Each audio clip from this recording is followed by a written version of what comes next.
D'abord militant des droits de l'homme, Dr Boga Sako-Gervais s'est engagé ensuite dans la lutte pour la souveraineté de son pays aux côtés du camp de l'ex-président Laurent Gbagbo. Également président de la FIDOP, Fondation ivoirienne pour l'observation et la surveillance des droits de l'homme et de la vie politique, Boga Sako-Gervais est rentré au pays le vendredi 9 juillet 2021 après 10 ans d'exil. Récemment, il a démissionné de la plateforme politique Ensemble pour la démocratie et la souveraineté. Il s'agit selon lui de mieux se consacrer à la réconciliation de la Côte d'Ivoire. C'est ce leader d'opinion que l'Intelligent TV reçoit dans l'émission L'invité aujourd'hui. Bonjour, Dr Boga. Bonjour, chers amis. Bonjour, chers amis téléspectateurs et auditeurs, aussi lecteurs de ce grand journal ivoirien, L'Intelligent d'Abidjan.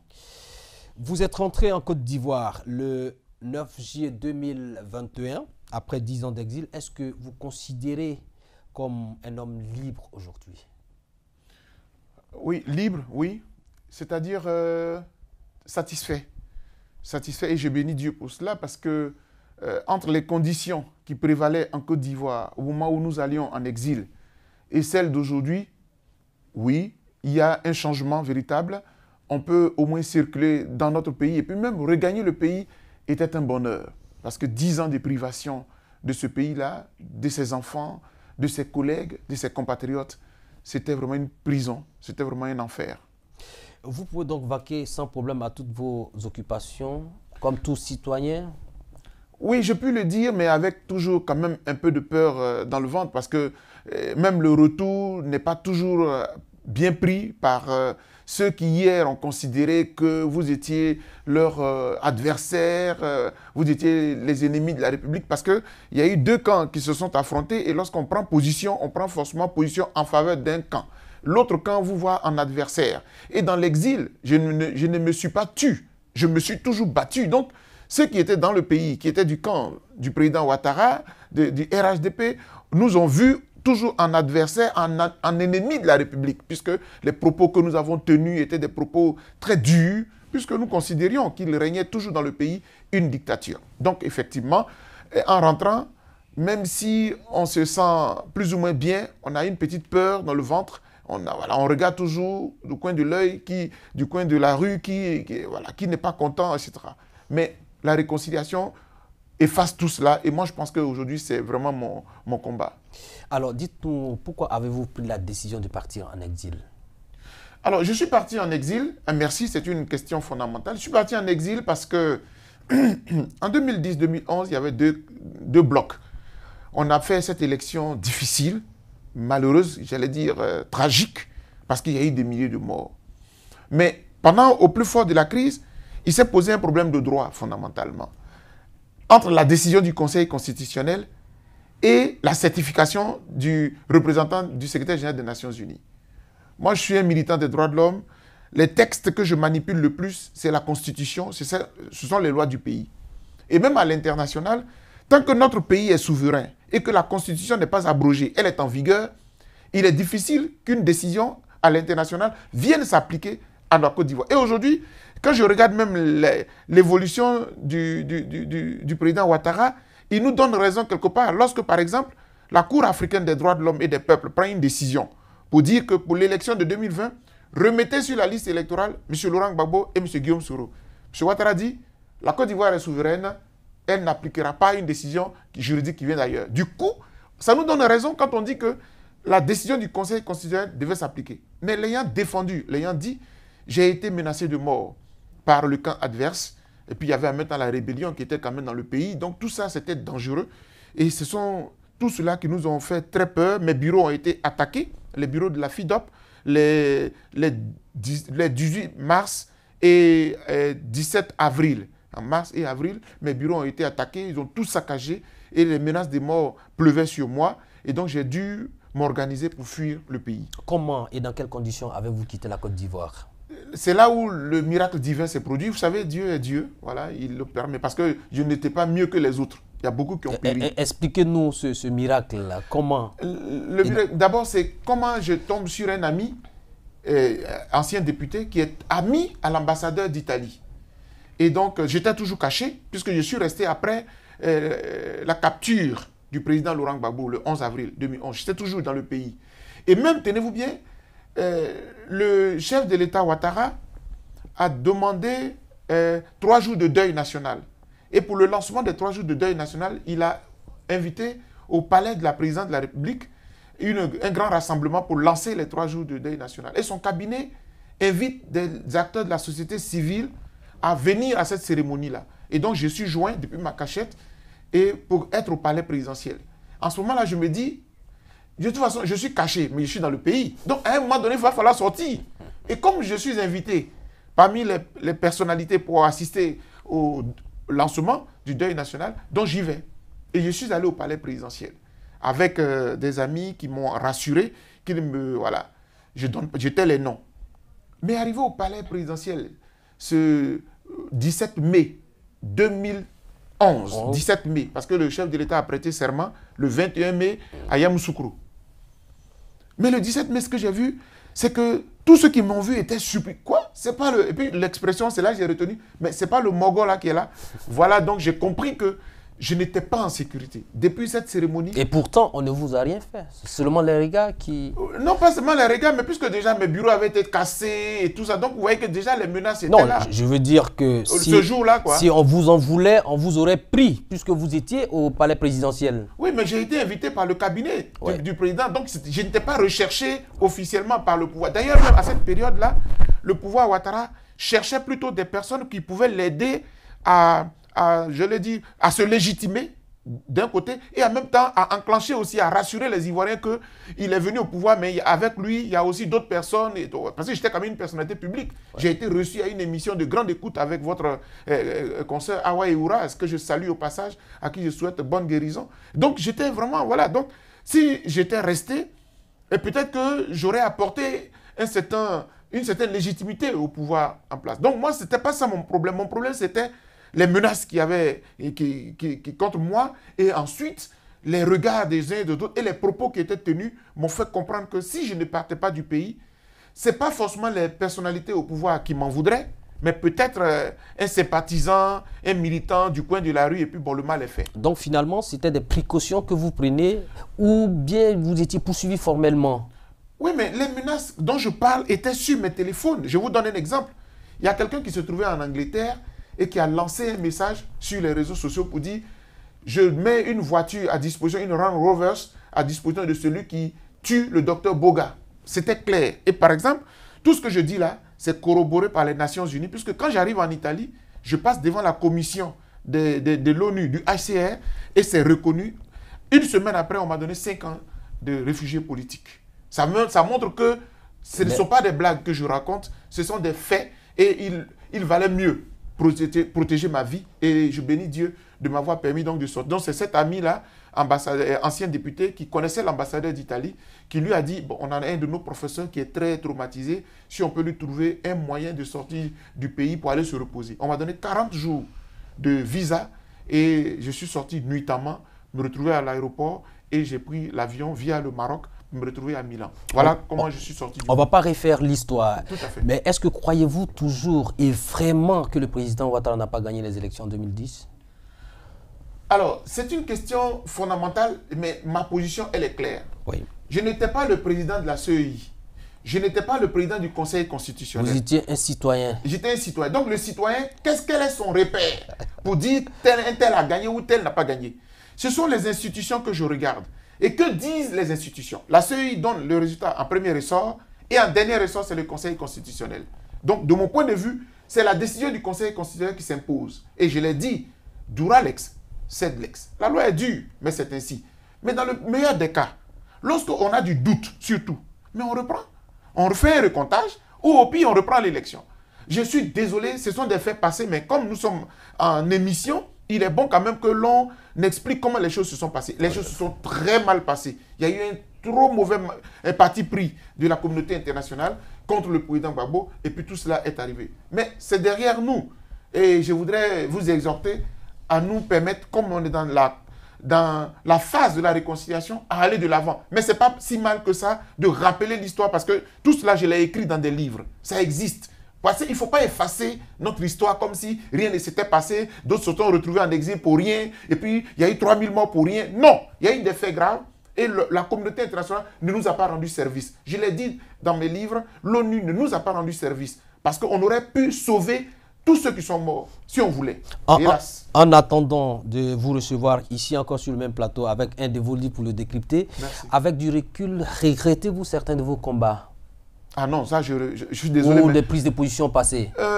Non, c'est-à-dire que dans les contextes, dans le même contexte, avec les mêmes circonstances, j'assume tout ce que j'ai fait. Parce que, et puis en plus, je n'étais pas un guerrier, je n'avais pas d'armes, j'ai pris seulement position pour les textes de mon pays, pour le respect des lois de mon pays. La communauté internationale m'a donné tort en estimant qu'elle avait la suprématie, elle avait la grande puissance, les armées et tout. 10 ans plus tard, la CPI les a déboutés. Donc finalement, j'ai fini par avoir raison. Qu'est-ce qui justifie vos différents passages à la cellule donc, spéciale d'enquête et de lutte contre le terrorisme? J'ai été placé sous contrôle judiciaire et vous m'excuserez de ne pas rentrer dans le dossier puisque je respecte les juridictions, quelles qu'elles soient, en tout cas en tant que militant des droits de l'homme. J'ai été placé sous contrôle judiciaire pour les faits relatifs au troisième mandat, c'est-à-dire que l'opposition que nous avons manifestée à l'extérieur, les propos que j'ai tenus dans les médias et tout cela, on me les reproche. De toute façon, le procès n'est pas encore ouvert, donc je ne peux pas ici, je suis même d'ailleurs avec un de mes avocats, qui est un de mes amis, donc qui est avec moi, qui contrôle un peu tout ce que je vais dire à ce propos-là, mais c'est essentiellement ce qu'on me reproche, donc je n'en dirai pas plus. Ma position, elle est claire. Voilà, j'ai défendu, je suis un leader d'opinion, j'ai donné des avis, j'ai donné des opinions, sans plus. Et si c'était à refaire, vous allez le faire encore?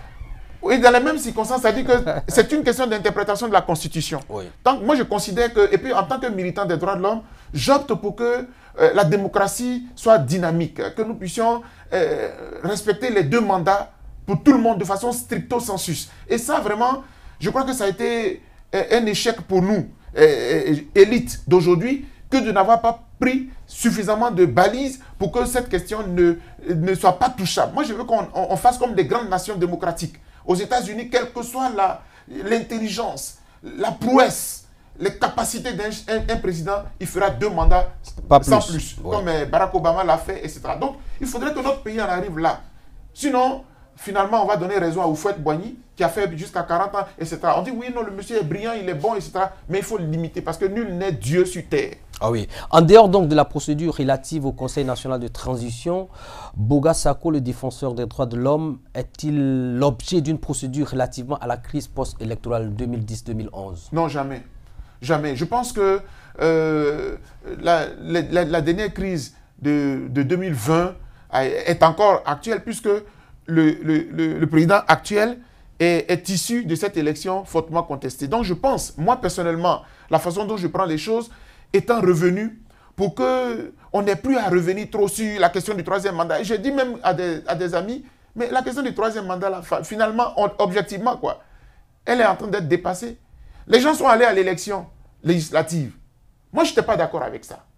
Je considère que nous nous sommes battus contre un autre mandat qui n'est pas constitutionnel. De notre point de vue, il n'y avait pas lieu d'aller à ces élections législatives. Pour moi, c'est une façon d'accepter le 3e mandat, de le légitimer. Et c'est ce qui a été fait. De ce point de vue-là, permettez-moi de dire que la question du 3e mandat est derrière nous. Et je vais ajouter, le président Laurent Gbagbo, pour qui nous nous sommes battus pendant 10 ans, quand il est rentré au pays, il allait au palais présidentiel, rencontrer le président de la République, son ami, comme il a dit. À partir de là, vraiment que les uns et les autres souffrent, que nous allions de l'avant.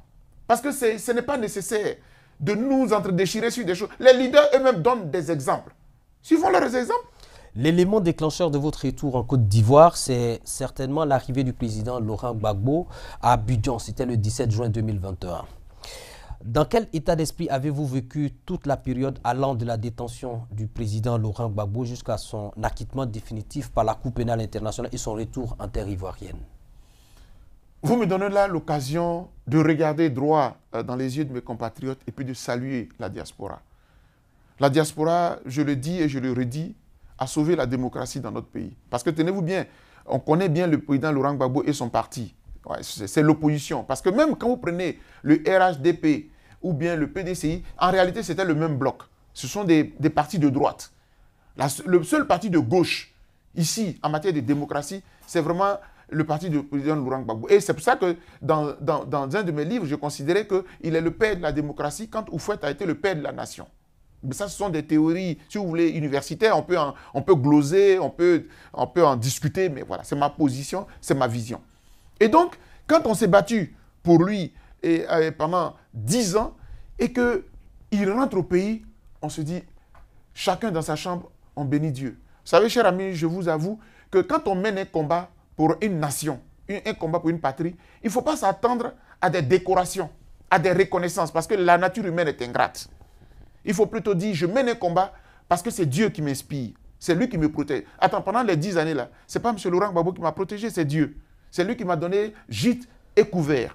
Donc quand le combat aboutit, peu importe les acteurs qui ont été à la manœuvre, mais quand il aboutit, c'est Dieu. Et puis celui qui regarde très bien le procès du président Laurent Gbagbo et de Charles Blé Goudé, vous allez voir qu'il y a du divin là-dedans. Parce que le procès n'est même pas allé à son terme. Il a été arrêté en mi-temps, net. On a entendu les témoins de la partie accusatrice, et puis on n'a même pas eu besoin d'entendre les témoins de la partie défenderesse. Lorsque le président a été acquitté, je dis, il y a un miracle qui s'est produit là. Et à partir de là, je suis très satisfait. Je suis heureux et je bénis Dieu. Et c'est pour cela que dans la logique, quand on retourne à Abidjan maintenant, le président rentre le 17. Moi, j'ai programmé, j'ai fait des messes d'action de grâce et tout. Et quand je rentre le 9 juillet, je dis, maintenant là, ma mission pour le président Laurent Gbagbo est terminée parce qu'il a été acquitté, il a été libéré, il est rentré au pays. Mieux, il reprend maintenant ce qui sait faire le mieux, la politique. À partir de là, Dr Boga, qui est un acteur de la société civile, qui milite pour les droits de l'homme et qui a milité pour les droits du président Laurent Gbagbo, se retire de EDS, la coalition que nous avions créée pour défendre mieux la cause du président Laurent Gbagbo. Je m'en détache pour que je puisse faire la réconciliation et les droits de l'homme. C'est ce qui est actuel aujourd'hui. Le fait de démissionner de l'EDS, est-ce qu'on peut dire que c'est un désaccord avec la vision du président Laurent Gbagbo? Mais jamais, ça n'a même pas de raison. C'est pour ça qu'il y a des amalgames qui sont faits, des incompréhensions. Mais je suis un formateur, je suis un éducateur, je suis un enseignant. La pédagogie, c'est mon rôle. Et donc, j'ai le devoir de former ceux qui comprennent mal. Un acteur de la société civile considère que le président de la République de son pays a été l'objet d'une agression, même internationale. Il décide de le défendre. Il sacrifie 10 années de sa vie, de sa carrière universitaire, de ses enfants. Il le défend. Le monsieur est acquitté, il revient au pays. Mais je ne suis pas un acteur politique. Je suis un acteur de la société civile. Il ne faut pas que les gens l'oublient. À partir de là, je dis au président Laurent Gbagbo, je lui ai écrit, 3 jours avant de rendre publique ma décision, je lui ai adressé un courrier pour lui dire, Monsieur le Président, je suis tellement heureux que vous soyez aujourd'hui acquitté et rentré au pays. Mais ma mission à EDS prend ainsi fin. Je le lui ai écrit. Et j'ai le retour du courrier. Alors, donc, je suis tout à fait à l'aise aujourd'hui. Quel est donc le nouveau combat de Dr Boga Sako dans le contexte politique actuel en Côte d'Ivoire? La réconciliation et la démocratie pour une Côte d'Ivoire nouvelle. Comment un homme qui fut partisan et aussi engagé politiquement peut-il à nouveau être de la société civile et affirmer parler au nom des Ivoiriens de tous les camps s'agissant des droits de l'homme? Mais justement, le terme partisan n'est pas juste. Puisque depuis que vous me recevez, vous m'avez présenté comme un acteur de la société civile qui a pris fait et cause pour un leader politique parce qu'il était victime. Mais tenez-vous bien dans ce pays-là, chers amis, vous êtes journalistes, vous observez. Quand M. Laurent Gbagbo était au pouvoir ici, Dr Boga le critiquait. Et le président Laurent Gbagbo le sait. Et il m'a toujours apprécié pour cela. À tel point que la FESI, la Fédération Estudiantine Scolaire, a cassé mes bureaux de la PDH. En même temps qu'ils ont cassé les bureaux de la LIDO. Donc le président Laurent Gbagbo, je l'ai toujours critiqué, mais avec respect. Ce que j'ai souvent déploré avec le président Ouattara, c'est que j'ai eu l'impression, en tout cas c'est l'impression que j'ai, qu'il n'aime pas trop les critiques. Et alors que dans une démocratie, il faut accepter les critiques, elles sont constructives. Et en Europe, en Occident, tous les régimes, pour qu'ils fonctionnent bien, ils ont besoin des critiques, des opposants, de la société civile. C'est là où on voit qui est démocrate. Que pensez-vous maintenant du processus de la réconciliation nationale en Côte d'Ivoire?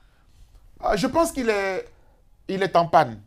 C'est pour cela qu'il faut le relancer avec une nouvelle méthode. Donc, je terminais sur la question que vous posiez tantôt, que comme un partisan, je ne le suis pas. Ce n'est pas vrai du tout. Je suis un acteur de la société civile, mais qui a pris fait et cause. Et je l'assume. Maintenant que la mission est terminée, il est acquitté, il est libéré, il a retrouvé la Côte d'Ivoire. Voilà. Je pense que ça, pour moi, c'est terminé. Il faut embrasser maintenant la question de la réconciliation. Oui. Pourquoi est-elle en panne? Oui.